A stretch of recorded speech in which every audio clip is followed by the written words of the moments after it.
مساء الخير، ايه الاخبار؟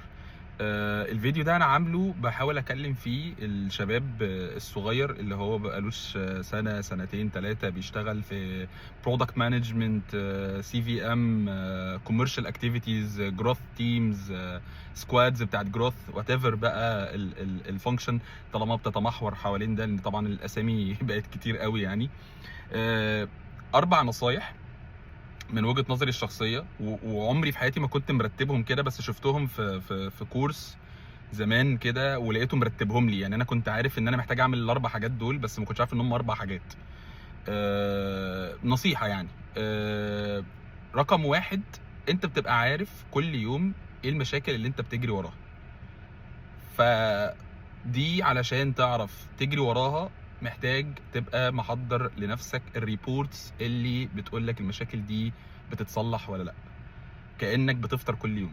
انت كل يوم بتبص على نفس الارقام، نفس الريبورتس، نفس الحاجه. ده الطبيعي، ده العادي، ده اللي كلنا بنعمله معظمنا في الشغل. المفروض يعني اي حد بيشتغل كوميرشالي او حتى في برودكت اكتيفيتيز المفروض انه بيبص على الداتا كل يوم.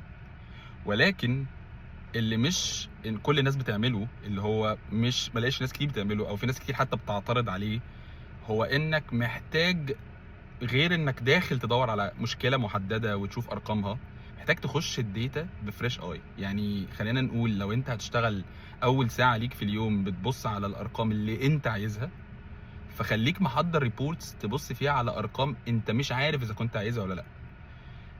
بيتعارض ده مع القول بتاع بس لو انت نطيت في بحر الداتا مش هتخلص وهتغرق وهتتوه. ده حقيقي. بس بشطارتك وبتجربه كتير لكل واحد طبعا في شغله، هتبدا تحضر شويه ريبورتس ليك بتتكلم عن الهيلث بتاع البيزنس عموما شكله عامل ازاي. تتفرج عليها كل يوم، تتفرج على الترند بتاع كل يوم، تتفرج على مقارنات كتير.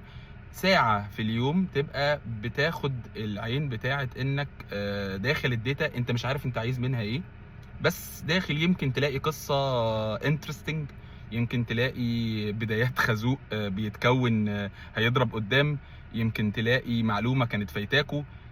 من الاخر النصيحة رقم 1 او الحاجة رقم 1 اللي الناس كلها بتعملها هو انك اللي هو احنا بنتكلم في نفس الحاجة. يعني انا عارف النهاردة انا عندي مشكلة في عدد الاوردرات، فانا داخل ابص على عدد الاوردرات، ده حلو.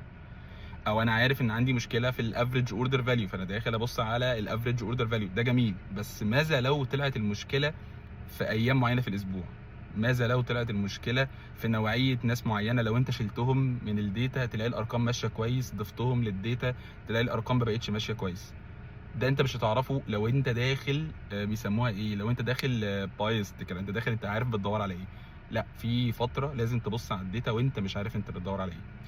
تالت نصيحه، انت محتاج دايما تعبي التانك بتاع دماغك بافكار. فمحتاج تسمع طول اليوم، وانت سايق، وانت راكب مواصلات، وانت بتتمشى في الشارع، وانت قاعد فاضي، حاول تتسلى بانك تسمع حاجة ريليفنت لشغلك علشان تعبي دماغك بافكار جديدة وحاجات جديدة تفيدك وتعرف تستخدمها في الشغل. النصيحة الرابعة والاخيرة، ايا كان سنك، اسمع كتير. في ناس بتخش الميتينجز معانا كلنا عارفينهم بيحبوا يتكلموا، انت ما تتكلمش. اتكلم وقت ما يكون في حاجه تستاهل تتقال. يعني ما تبقاش بتدور على الشو في الميتينج وانك تبقى انت نطقت او قلت حاجه. حاول تسمع اكتر ما تتكلم عشان انت محتاج تتعلم. هل كبير صغير فرقه؟ لا.